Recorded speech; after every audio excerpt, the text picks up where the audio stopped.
I wasn't planning to adopt a dog that weekend.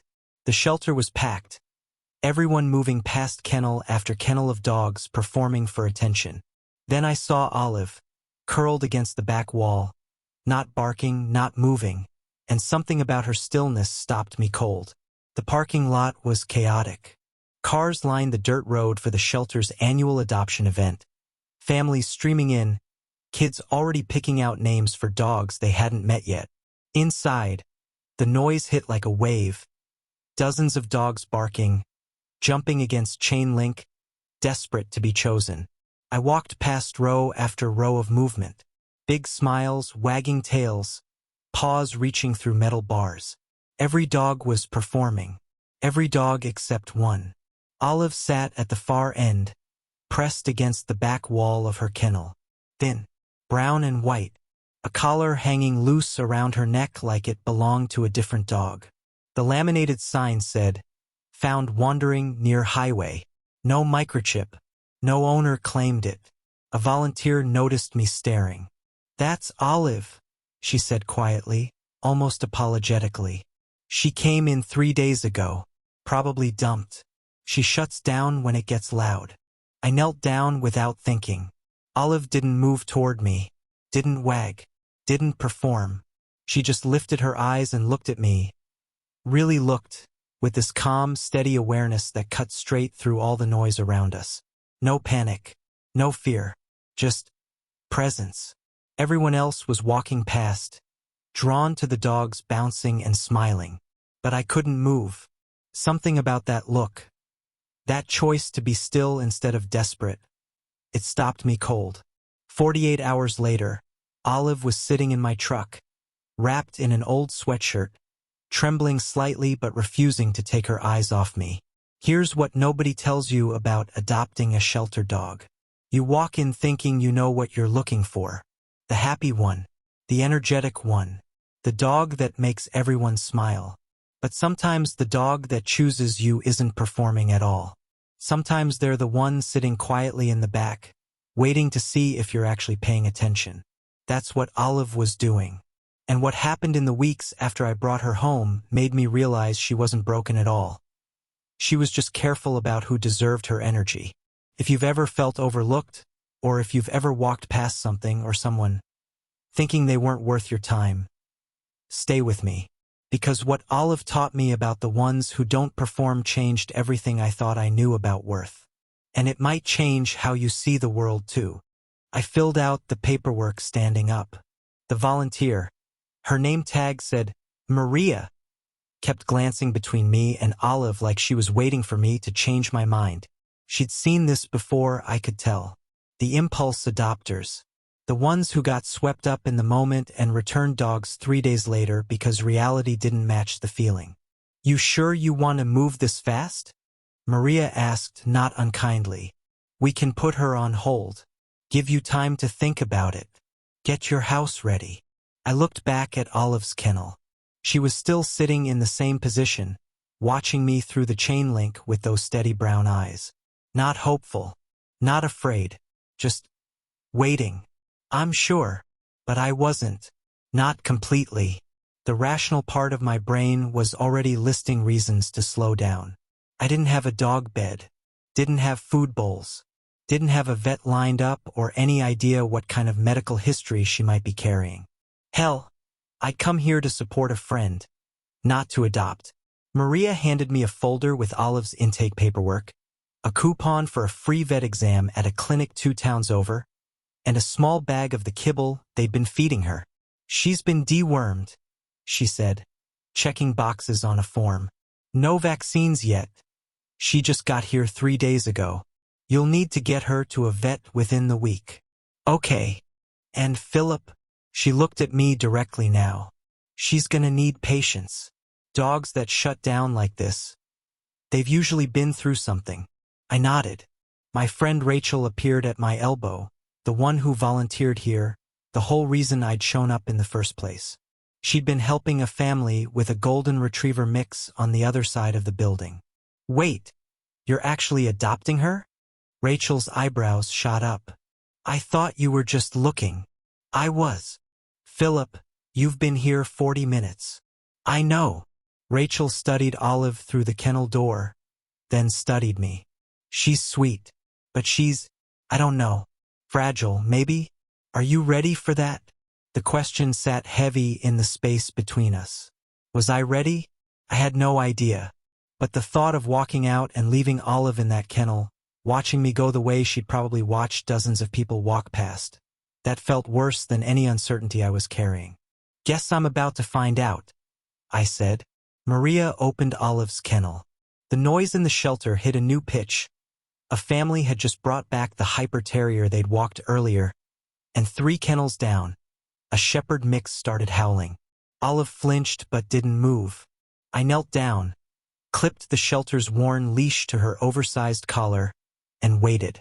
She stood slowly, like her joints ached, and followed me out of the kennel without pulling, without hesitation. Just a quiet shadow at my side. The walk to my truck felt surreal. Rachel hugged me goodbye in the parking lot and whispered, "Text me if you need anything." A couple walking in with their kids pointed at Olive, and the little boy asked, "Is that one getting adopted?" When I nodded, he looked disappointed. "We wanted to see the puppies." I unlocked the passenger door and Olive stopped, stared at the seat, stared at me.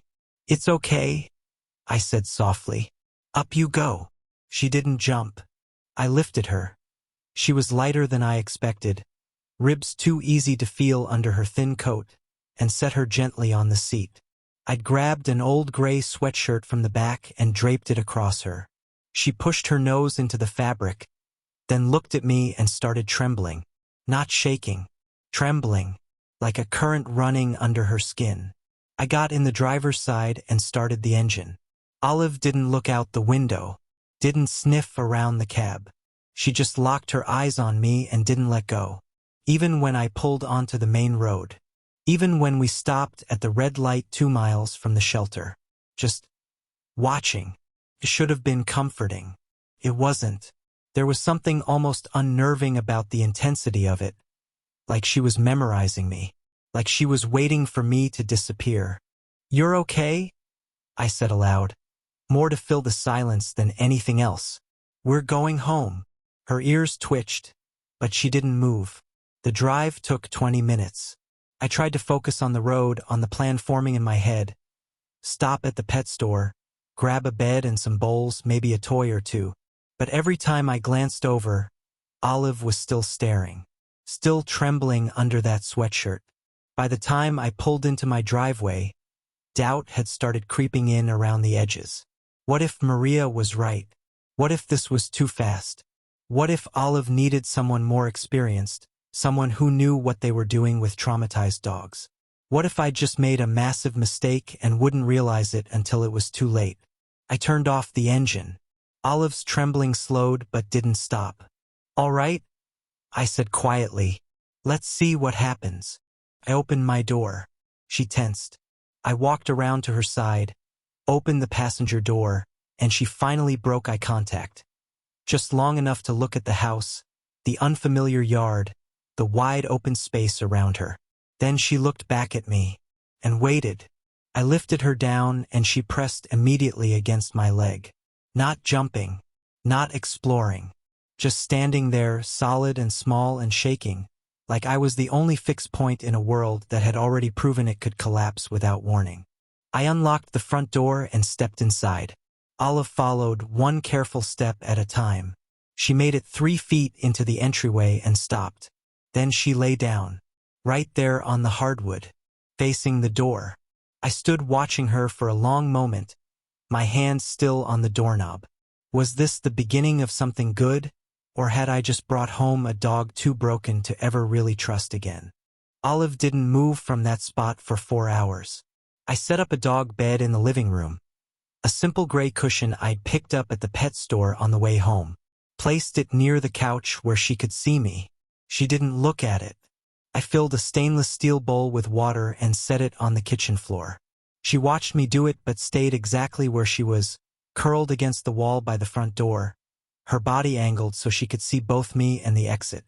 By nightfall, I was sitting on the floor 10 feet away from her, trying to seem non-threatening, feeling ridiculous. You can explore, I said quietly. It's okay. This is your home now. Her ears flicked toward my voice. That was it. I left a bowl of kibble near her, the same brand the shelter had sent home, and moved to the couch. She waited until I sat down, until I pulled out my phone and pretended to be occupied. Only then did she stand, slowly, and approach the food. She ate like someone might take it away. Quick, mechanical, as never leaving me. When she finished, she returned to her spot by the door and lay back down. I slept on the couch that night.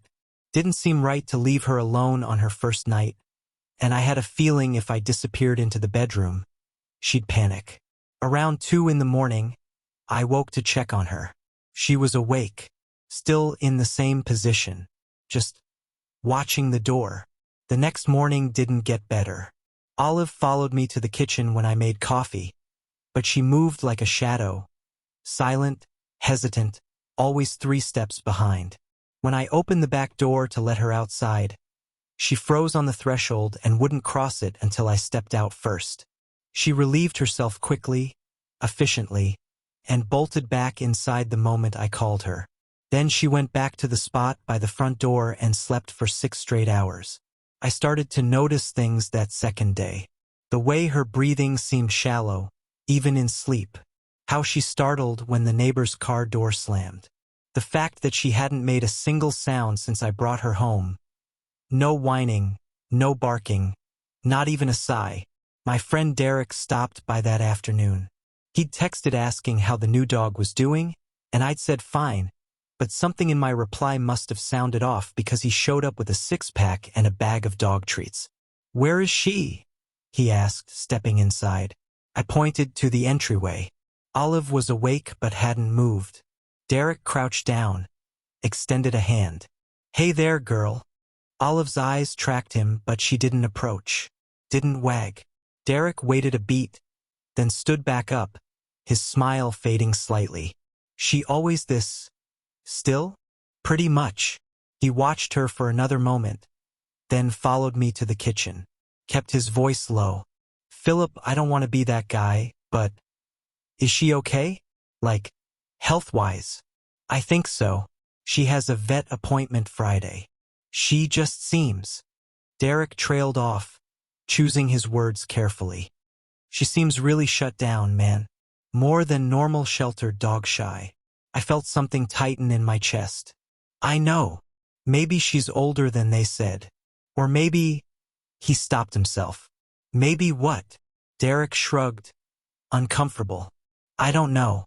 Maybe there's a reason she was dumped." The words landed harder than he probably intended. He tried to walk it back immediately, said she was sweet, said she just needed time, but the damage was done. The thought was out there now, taking shape in the space between us. What if something's wrong with her? What if that's why no one claimed her? Derek left 20 minutes later. Olive hadn't moved the entire time he was there. The next few days blurred together in a strange, anxious routine. Olive slept constantly, 18, maybe 20 hours a day. When she was awake, she followed me from room to room but never relaxed. Never settled anywhere except that spot by the door. On walks, she lagged behind, head low, breathing labored even on flat ground. Neighbors would stop to say hello and she'd freeze, eyes wide, body rigid. One woman, Mrs. Chun from 2 houses down, smiled and said, "Oh, she's so calm." But there was something in her tone that felt like pity. Rachel called on day 5. "How's it going with Olive?" I hesitated too long. "That good, huh?" she said gently. I don't know, Rachel. She barely moves. She won't play. She won't explore. I got her this rope toy and she just stared at it like she didn't know what it was. Give her time. Shelter dogs decompress differently. It's been 5 days. That's nothing, Philip. Some dogs take weeks, months, even. I wanted to believe her. I did.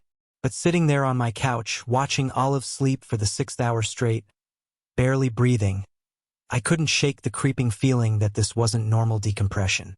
This was something else. That night, my sister called.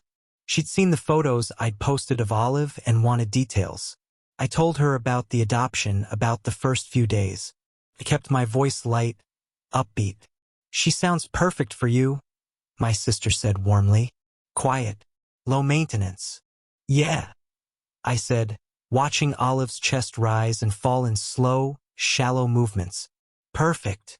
But after I hung up, I sat in the dark living room and let the doubt creep in fully. What if Olive wasn't just traumatized? What if she was sick? Something chronic, something the shelter didn't catch in 3 days. What if her previous owner had tried and failed and finally gave up because the vet bills weren't worth it? What if I'd adopted a dog that was already too far gone? The vet appointment was still 2 days away. I watched Olive sleep and felt guilt twist through my ribs like a slow-turning blade. I'd wanted to save her, to give her a chance. But what if the kindest thing I could have done was leave her at the shelter, where at least someone would have known what to do? I stood up, walked to the entryway, and sat down on the floor next to her. She opened her eyes but didn't lift her head. "What happened to you?" I whispered. She just looked at me, silent, still. Guarding a door she didn't trust me enough to stop watching. And for the first time since I brought her home, I wondered if Olive hadn't been overlooked at all.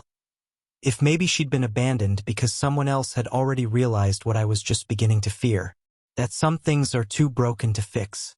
If this story is hitting you the way it's hitting me to tell it, do me a favor, hit that subscribe button. Because what happens next isn't what I expected. And I have a feeling you need to hear how this turns out just as much as I needed to live it. The vet appointment changed everything. The vet clinic smelled like disinfectant and anxiety. I'd arrived 15 minutes early, thinking Olive might need time to adjust to the waiting room. She didn't react at all. Just followed me through the glass doors and sat pressed against my leg while a beagle across the room lost its mind barking at a cat carrier. Olive didn't even turn her head. A veterinary tech called us back. Young woman, kind smile, the kind of person who probably got into this work because she genuinely loved animals. She knelt down to greet Olive, hand extended. "Hey, sweet girl." Olive sat perfectly still, allowed the touch but didn't lean into it. The tech's smile flickered, just slightly. "She's shy, huh?" "Something like that," I said. We followed her into the exam room. Sterile white walls. Stainless steel table. The fluorescent lights hummed overhead. The tech lifted Olive onto the table. She went rigid but didn't resist, and began taking vitals while I answered intake questions. Age? Unknown, maybe 2 or 3 years old. History? Found wandering. No microchip. Behavior concerns? I hesitated.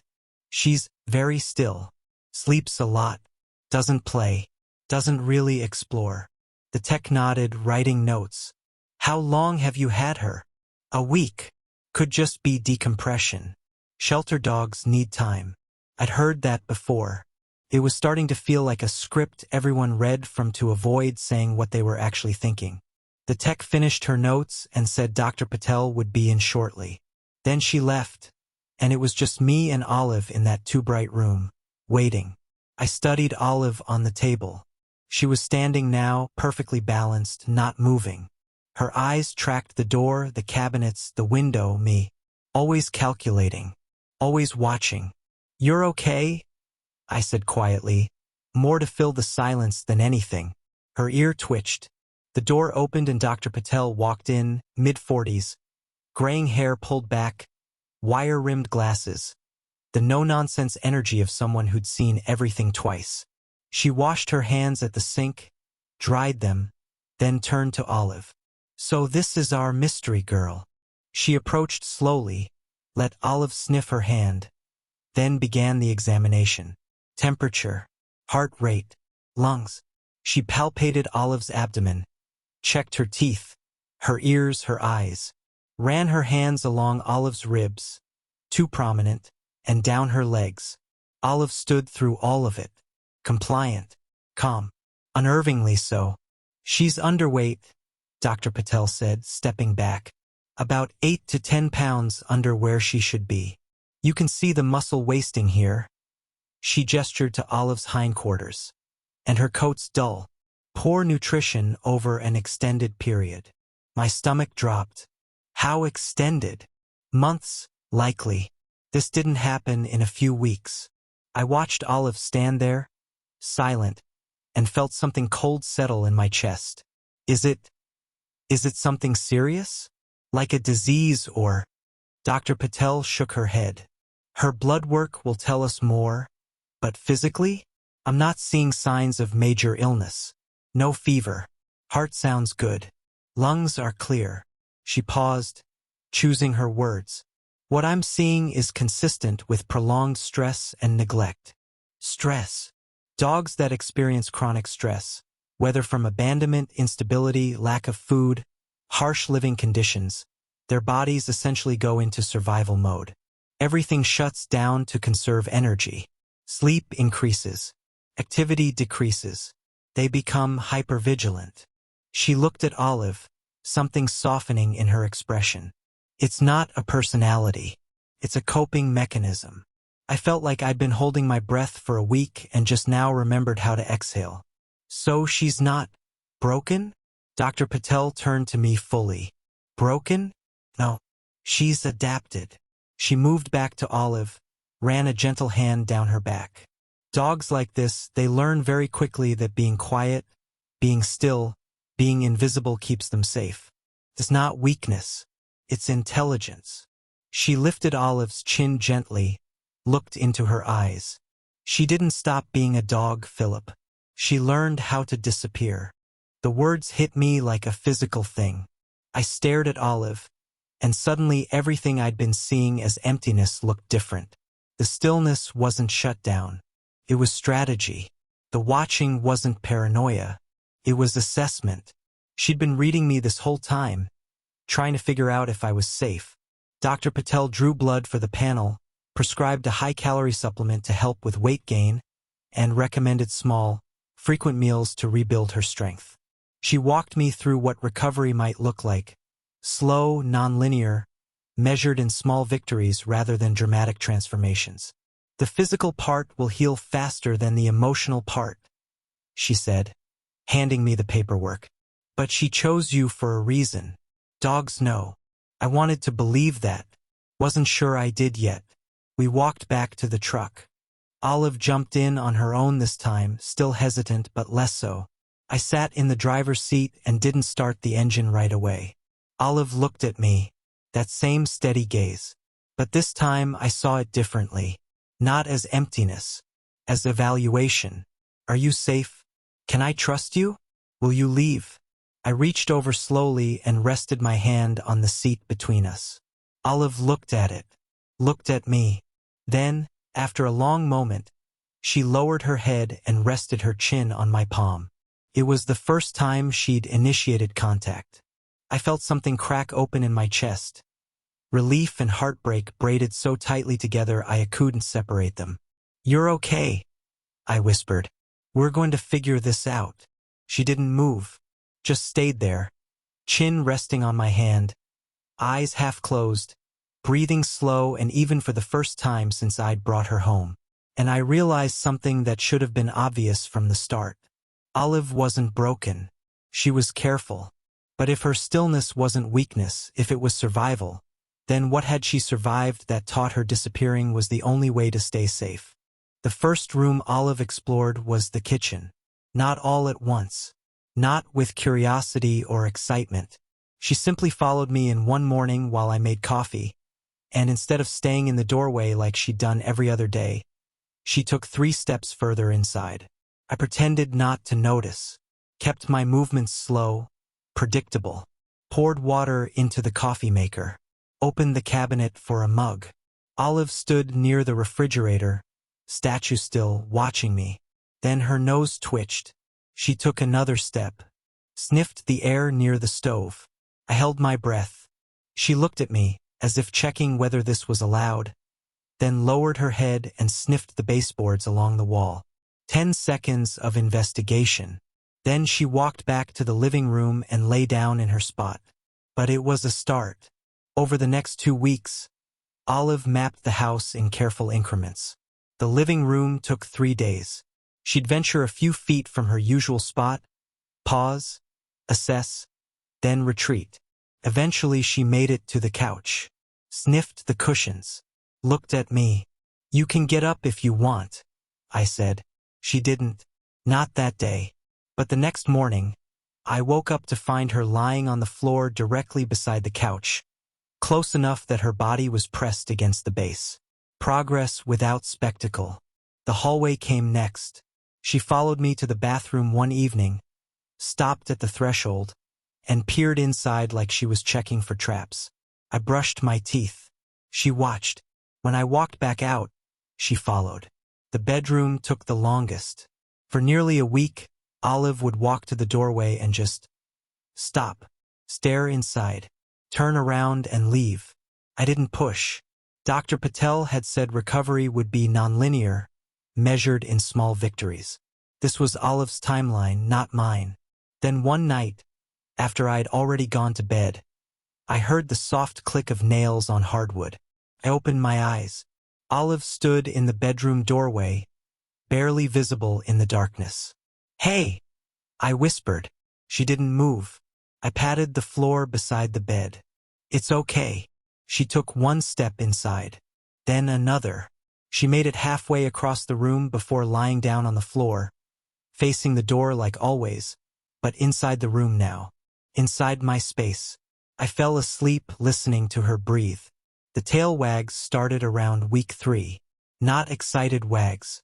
Not the full-body wiggle of a happy dog.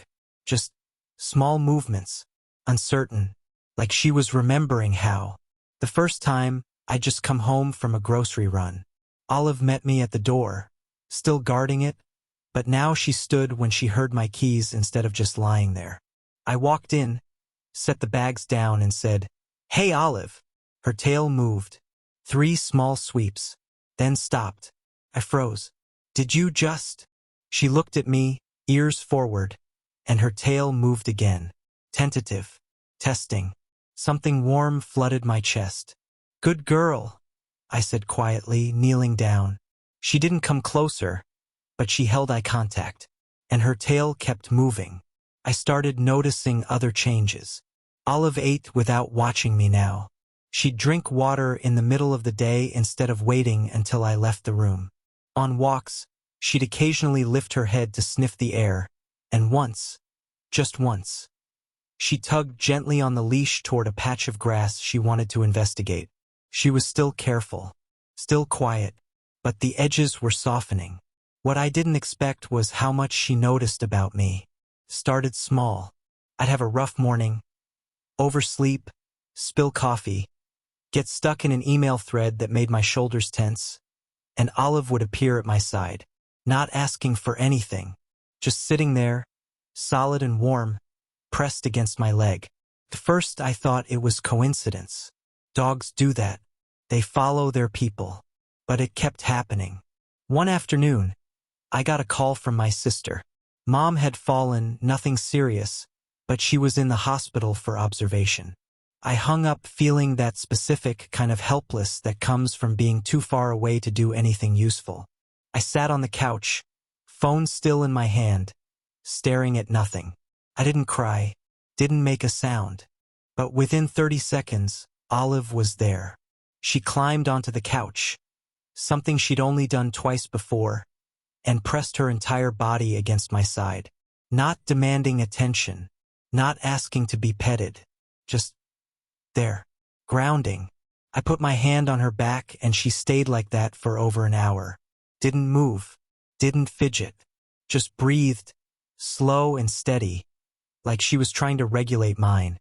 "How do you always know?" I whispered. She didn't answer, just stayed. It happened again a week later. Work deadline, 3 hours of sleep. I woke up exhausted, already dreading the day, and before I even got out of bed, Olive was standing in the doorway watching me. Not her usual vigilance. Something else. Like she was reading something I didn't know I was broadcasting. I sat up. "I'm fine." She walked over and rested her chin on the edge of the mattress.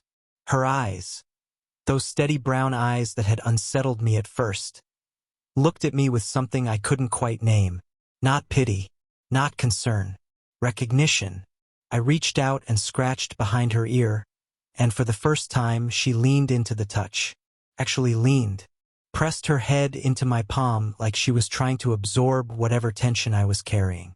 "You're a weird dog," I said softly. Her tail wagged. Just twice. But it was enough. Rachel came over that weekend to see how things were going. She sat on the couch while I made tea, and Olive stayed in the living room with her. Another first. Not close, but present. "She looks good," Rachel said when I came back. "Healthier. She's gained almost 6 pounds. And she seems, I don't know, more here." I nodded. "She's opening up." Slowly. Rachel watched Olive for a moment, then looked at me. "You seem different too." "What do you mean?" "Calmer, maybe? I don't know. You just seem more settled." I didn't know how to explain that Olive had somehow become this quiet, stabilizing presence in my life. That on days when everything felt overwhelming, I'd come home and she'd be waiting, and just seeing her, this dog who'd survived God knows what and was still here, still trying, put things in perspective. "She's a good dog," I said finally. "She's lucky to have you." I wasn't sure that was true. Some days it felt like the opposite. That night, after Rachel left, I sat on the floor in the living room with Olive lying beside me. Not touching, just close. I was scrolling through my phone, half present, when I felt her shift. She rested her head on my thigh. I looked down, surprised. She was watching me, that same evaluating gaze, but softer now. Less guarded. "What?" I asked. She blinked slowly, and then I realized something I should have noticed weeks ago. Olive didn't just respond to my emotions. She anticipated them. She'd show up before I fully registered I was struggling. Before I made a sound or changed my posture or gave any visible sign. She wasn't reading my behavior. She was reading me. I ran my hand along her back and she closed her eyes. Finally, actually relaxed in my presence. "How do you do that?" I whispered. She just breathed, calm and steady. And I realized I had no idea how deep this dog's awareness actually went, or what else she'd been quietly noticing that I'd been too distracted to see.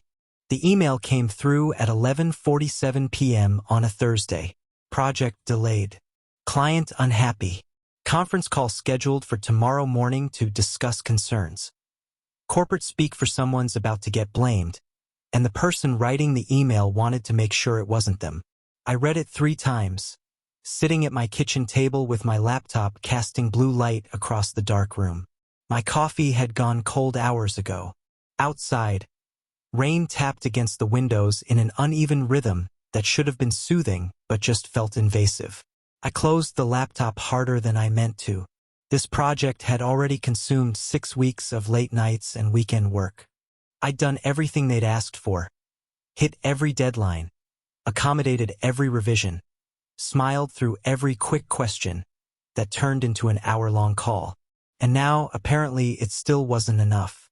I sat there in the dark, jaw tight, feeling that specific exhaustion that has nothing to do with sleep and everything to do with diminishing returns. The kind where you wonder why you keep trying when trying never seems to matter. I put my head in my hands and just stopped. Didn't cry, didn't yell, just sat there, motionless, feeling the weight of it settle across my shoulders like something physical. The house was silent except for the rain. I'd forgotten Olive was there. She'd been sleeping on her bed in the living room when I'd sat down to work hours earlier. I'd gotten so absorbed in emails and deadline panic that I hadn't noticed her move, hadn't heard her get up. But when I lifted my head, she was sitting 3 feet away from me in the kitchen doorway, watching. Not the way she used to, that hypervigilant survival watching. This was different, focused, present. "I'm fine," I said, voice rough. "Go back to sleep." She didn't move.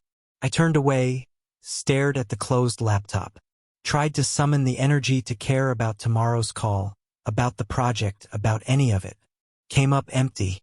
I heard the soft click of nails on tile. Olive crossed the kitchen slowly, deliberately. She stopped directly in front of me, close enough that I could feel the warmth coming off her body. Then she did something she'd never done before. She pressed her chest against my knees and leaned her full weight into me, not asking to be petted, not begging for attention, just grounding me there. I looked down at her. She looked up at me, eyes steady and calm, and the pressure of her body against my legs was solid, real, undeniable. Olive, She pushed harder, insistent. Something in my chest cracked. I slid off the chair and sat on the kitchen floor.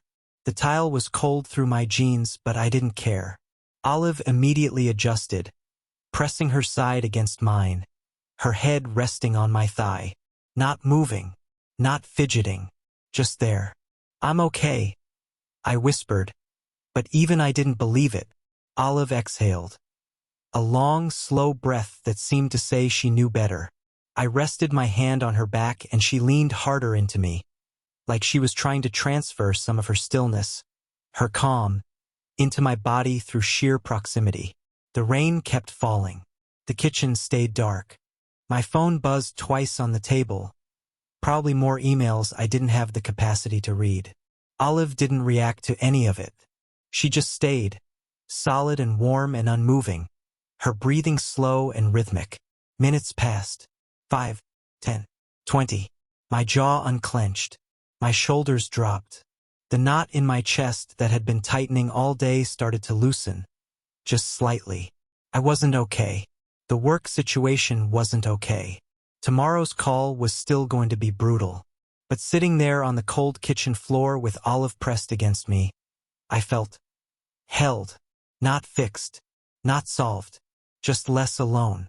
"What are you doing?" I asked quietly. She didn't answer, obviously, just kept breathing, kept staying. I don't know how long we sat there. Long enough for my legs to fall asleep. Long enough for the rain to slow to a drizzle. Long enough that when I finally checked my phone, it was past 1 in the morning. Olive hadn't moved once. Not to shift position. Not to stretch. Not to get water or investigate a sound outside. She just stayed. I looked down at her. This dog who'd been so shut down a month ago that she couldn't even eat without watching for threats.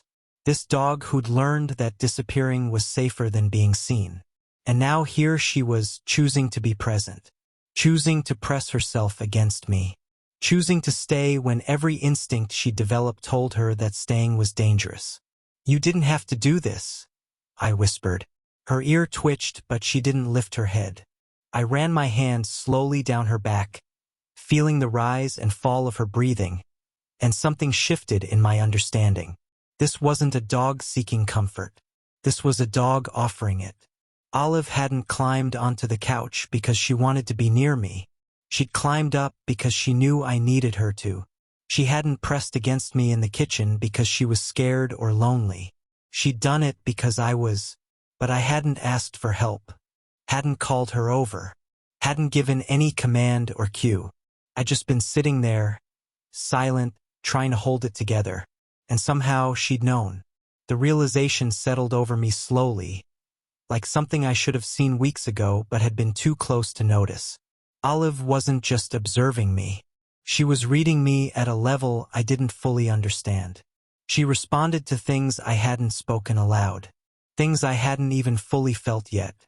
It was like she existed half a step ahead of my emotional awareness, catching the things I was about to feel before they fully surfaced. I stayed on that kitchen floor until my back started to ache and my legs had gone completely numb. Only then did I finally shift, gently trying not to disturb her. Olive lifted her head, looked at me. Her tail moved once, a single deliberate wag. "Thank you," I said. She stood, stretched slowly, then walked to her water bowl and drank. Casual, like she hadn't just spent over an hour being my anchor.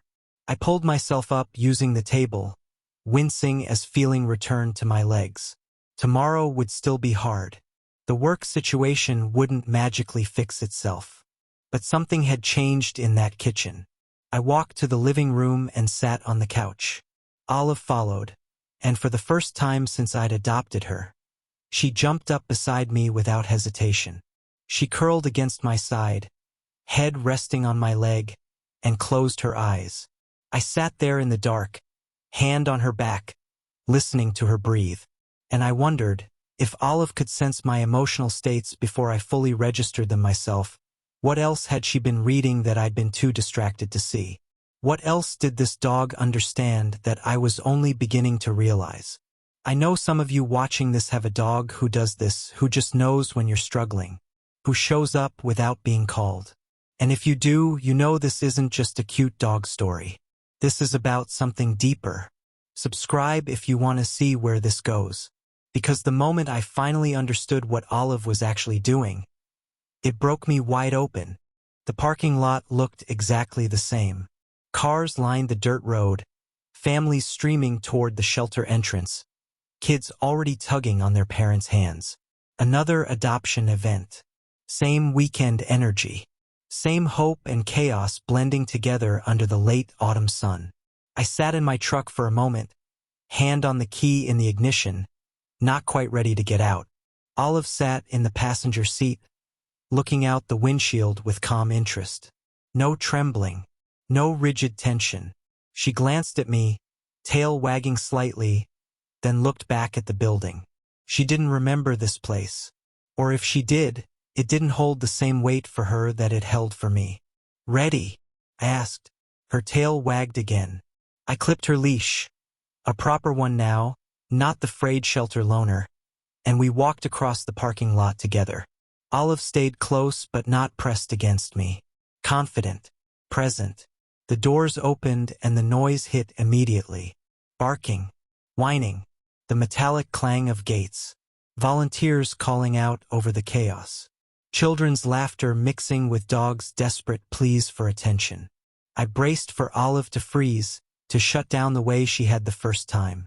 She didn't. She walked through the door like she'd done this 100 times, ears forward, tail still moving, curious but not overwhelmed.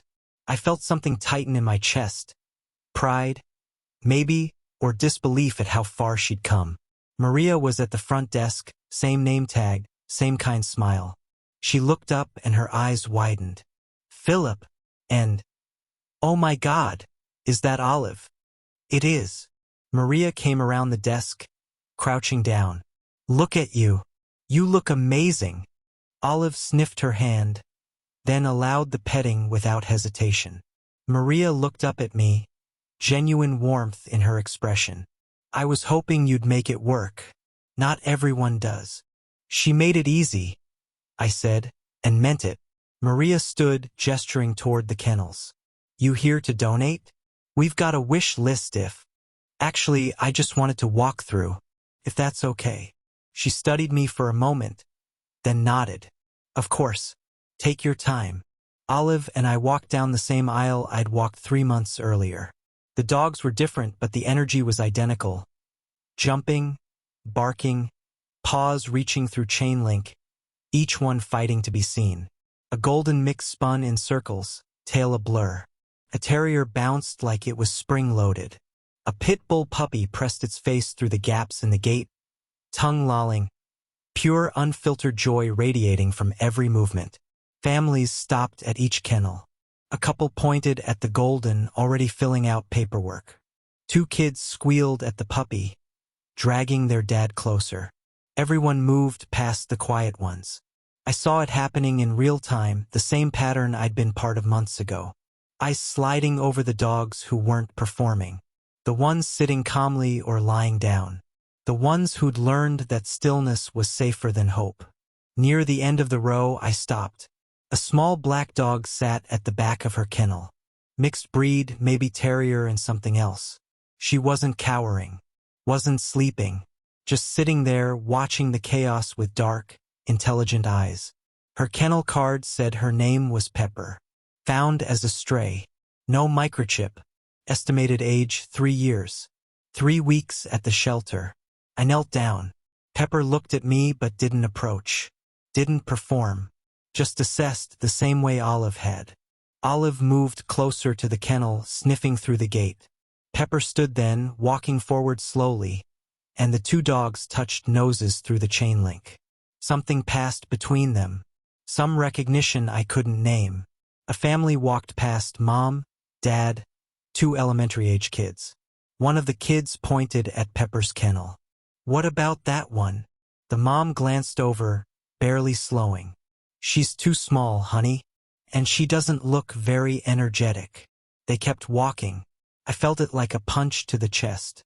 That was me. 3 months ago, I would have walked right past Pepper too. Would have been drawn to the performers, the ones that made me smile, the ones that seemed easy. I would have missed her completely. Olive sat beside me, patient, watching Pepper with that same steady calm. A volunteer approached, younger guy, maybe early 20s, holding a clipboard. "You interested in her?" "Just looking," I said. "Has anyone asked about her?" He shook his head. "Not yet. She's sweet, but—" He trailed off, shrugging. "She's not what people are usually looking for." "No," I said quietly. "She's not." We stayed there for another minute. Pepper sat back down, eyes still on us, and I wondered what she saw. If she was reading me the way Olive had. If she was making calculations about who might stop, who might see her, who might be worth the risk of trusting. I stood slowly. "Take care of her." The volunteer nodded. "We will." Olive and I walked back through the shelter. Families were everywhere now. Filling out paperwork, meeting dogs in the visiting area, taking photos. The energy was hopeful, chaotic, overwhelming. But all I could think about was Pepper, sitting quietly in the back while everyone walked past. We made it outside and I breathed in the fresh air, steadying myself. Olive sat beside me, looking up expectantly. "You ready to go home?" Her tail wagged. We walked back to the truck and I lifted her into the passenger seat. She immediately settled, looking at me with those calm brown eyes. I sat in the driver's seat but didn't start the engine. "I almost missed you," I said aloud. Olive tilted her head. "I almost walked right past you, just like everyone's walking past Pepper right now." She watched me, patient. I thought about that first day, how I'd been drawn to movement, to performance, to dogs that seemed whole and happy. How Olive's stillness had only caught my attention because I'd slowed down long enough to actually see it. How many people never slowed down? How many Olives and Peppers sat in shelters across the country, being overlooked not because they weren't worthy but because they refused to perform? And how many people, like me, were walking through life thinking they had it together, never realizing they needed exactly what those quiet dogs had to offer? I started the engine and pulled out of the parking lot, Olive beside me, the shelter disappearing in the rearview mirror. But I couldn't stop thinking about Pepper, about that look in her eyes, about all the things people miss when they only notice what's loud, what's easy, what performs on command. And I wondered, what would it take for someone to stop long enough to see what I almost missed? What would it take for someone to choose the dog no one else was choosing? Or was Pepper already waiting, the way Olive had waited, for the one person who would? I woke up the next morning with Olive still pressed against my side. Sunlight filtered through the living room curtains, soft and pale. My neck ached from sleeping at an awkward angle on the couch. But I didn't move, didn't want to disturb her. She was awake, her eyes were open, watching the room with that quiet vigilance. But she hadn't moved either, just stayed there, warm and solid, her breathing slow and even. The conference call was in 2 hours. I should have been anxious, should have been running through talking points, preparing defenses, bracing for conflict. But all I felt was calm. I looked down at Olive and something clicked into place. Something I'd been circling around for weeks without fully grasping. This dog wasn't broken. She never had been. I thought back to that first day at the shelter. The chaos, the noise, dozens of dogs performing, jumping, barking, doing everything they could to be noticed. And Olive, sitting quietly at the back of her kennel, not competing, not begging. I thought she was shut down, defeated, but she wasn't. She was observing. While every other dog was expending energy trying to get adopted, Olive was conserving hers. Watching, waiting, reading the people who walked past to see who actually stopped, who actually looked. She hadn't been invisible because she was empty. She'd been invisible because she was careful. And when I knelt in front of her kennel, when I actually paused, actually saw her, she'd made a choice. Not a desperate one, a deliberate one. She'd decided I was worth trusting. The realization landed like something physical in my chest. "You picked me," I said quietly. Olive's ear twitched. She turned her head slightly, just enough to look at me with one eye.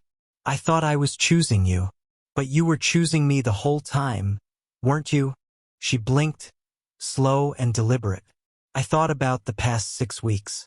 Every moment I'd interpreted as fragility. The stillness, the watching, the careful movements. None of it had been weakness. It had been assessment. Olive had been learning me. She'd watched how I moved through the house, noticed when my shoulders tensed, tracked the changes in my voice, my breathing, my energy. She'd mapped my patterns the same way she'd mapped the rooms. Slowly, carefully, storing information she'd need later. And when I'd sat alone in that dark kitchen, drowning in exhaustion I hadn't even articulated to myself yet, she'd known. Not because I'd called her. Not because I'd shown obvious signs. Because she'd been paying attention all along. The dogs who perform aren't the ones who see you most clearly. The quiet ones are. I ran my hand along her back and she leaned into the touch, eyes half closing. Healthy now. Confident. Her ribs no longer jutted through her coat, and her eyes had lost that hollow, haunted quality. But more than that, she'd stopped guarding the door. I hadn't even noticed when it happened. Sometime over the past 2 weeks, Olive had started sleeping on her bed in the living room instead of on the hardwood by the entrance. She'd stopped tracking my movements like I might disappear. She'd stopped bracing for abandonment. She'd started trusting that I would stay. And in doing that, in letting go of survival mode, she'd somehow taught me to do the same. I thought about all the nights I'd come home exhausted from work, feeling like I was just going through the motions. How Olive would be waiting, calm and steady, and just seeing her there would reset something in me. I thought about the mornings when anxiety would wake me at 5 a.m., thoughts spiraling, and Olive would appear in the bedroom doorway without being called, pressing her weight against my leg until my breathing slowed. I thought about last night, the kitchen floor, her refusal to move for over an hour. I'd adopted Olive thinking I was rescuing her. But sitting there on that couch, sun warming the room, her steady presence anchoring me, I realized the truth I'd been too close to see. She'd been rescuing me the whole time. Not from anything dramatic. Not from danger or crisis. From isolation. From the belief that pushing through alone was the same as being strong. From the idea that needing someone, even a dog, was somehow weakness. Olive had survived abandonment by learning to read people, to sense who was safe and who wasn't, to conserve her energy for the ones who deserved it. And when she'd looked at me through that kennel gate, she'd seen something. Not someone who could fix her. Someone who needed exactly what she had to offer. Presence that didn't demand. Calm that didn't judge. A connection that didn't require performance. My throat tightened. "I needed you," I whispered. "Didn't I?" Olive shifted, resting her head more fully on my leg. Her tail thumped once against the couch cushion. And I understood something I should have realized weeks ago. The stillness that had worried me wasn't emptiness. It was depth. The watching wasn't paranoia. It was perception. The waiting wasn't weakness. It was wisdom. Olive hadn't just survived neglect and abandonment. She'd learned from it. She'd developed an emotional intelligence most people spend their whole lives trying to cultivate. She knew how to sit with pain without trying to fix it. She knew how to offer presence without expectation.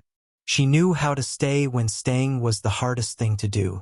And she'd given all of that to me, freely, patiently, while I was busy thinking I was the one doing the saving. I looked at her, this brown and white dog who'd been overlooked by everyone who walked past her kennel, and felt something shift permanently in my chest. Not gratitude exactly, reverence. "Thank you," I said. She looked at me with those steady brown eyes, the same eyes that had stopped me cold that first day, and I saw it clearly now. Not emptiness. Recognition. She'd known from the beginning what I was only just realizing. That sometimes the ones who need saving the most are the ones who think they're fine. That sometimes rescue doesn't look like heroism. It looks like staying. That sometimes the strongest thing you can do is let someone see you. Really see you. The way Olive had seen me, standing in that shelter, pretending I was just there to help a friend. The way she still saw me every single day. I stayed on that couch until the sunlight shifted and my coffee had gone cold for the second morning in a row. The conference call happened. I handled it. It went fine. But none of it felt as important as what I'd realized sitting there with Olive. That night, I made a decision. We were going back to the shelter. Not to return her, God, no. The thought alone made my chest ache. We were going back because I needed to see that place again. Through different eyes. Through Olive's eyes. And maybe, just maybe, help someone else stop long enough to see what I almost missed. Olive sleeps on the bed now. Not every night. Sometimes she still prefers her cushion in the living room. But most nights she jumps up around 10, circles twice, and settles against my side with a satisfied exhale. She weighs 42 pounds. Healthy. Strong. Her coat has a shine to it that wasn't there in those first weeks. And her eyes, those steady brown eyes, hold a contentment I didn't think was possible when I first brought her home. This morning she's lying in a patch of sunlight by the back window, watching birds at the feeder I installed last month. Her tail thumps lazily against the floor when a cardinal lands. She doesn't chase. Don't bark. Just observe, calm and present. I watch her from the kitchen while my coffee brews, and I think about the dog she was 3 months ago. The one who wouldn't eat unless I sat across from her. The one who guarded the door like she expected me to disappear. The one who'd learned that being invisible was safer than being seen. She's not that dog anymore. But she's also exactly that dog. Just without the fear layered over it. The stillness is still there. The watching. The careful assessment of energy and emotion. But now it's not survival. It's just who she is. And I've learned to see it for what it actually is. Wisdom. My sister visited last weekend. She sat on the couch with her coffee while Olive lay at her feet. And at one point she looked at me and said, "She's so calm. It's almost meditative being around her." I smiled. "Yeah, she is. You seem different too," she added. More settled. I didn't know how to explain that Olive had taught me something I didn't know I needed to learn. That not everything worth having announces itself. That sometimes the most profound connections are the quietest ones. That the ability to simply be present without needing to fix or perform or prove is rarer and more valuable than we give it credit for. Rachel called yesterday to tell me Pepper got adopted. A woman in her 50s, recently widowed, had come to the shelter looking for a small dog. She'd walked past all the excited ones, all the performers, and stopped at Pepper's kennel. She said Pepper reminded her of herself. Rachel told me. Quiet, overlooked, but still here. I felt something loosen in my chest that I hadn't realized was tight.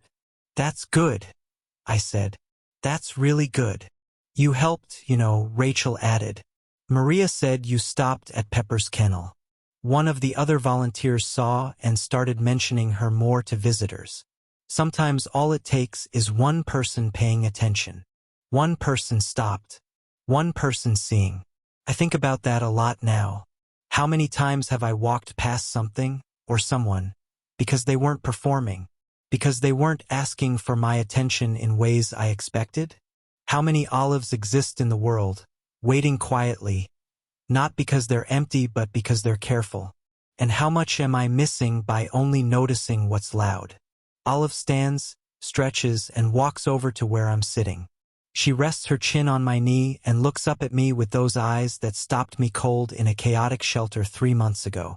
I run my hand over her head, scratching behind her ears the way she likes. "You knew, didn't you?" I say quietly.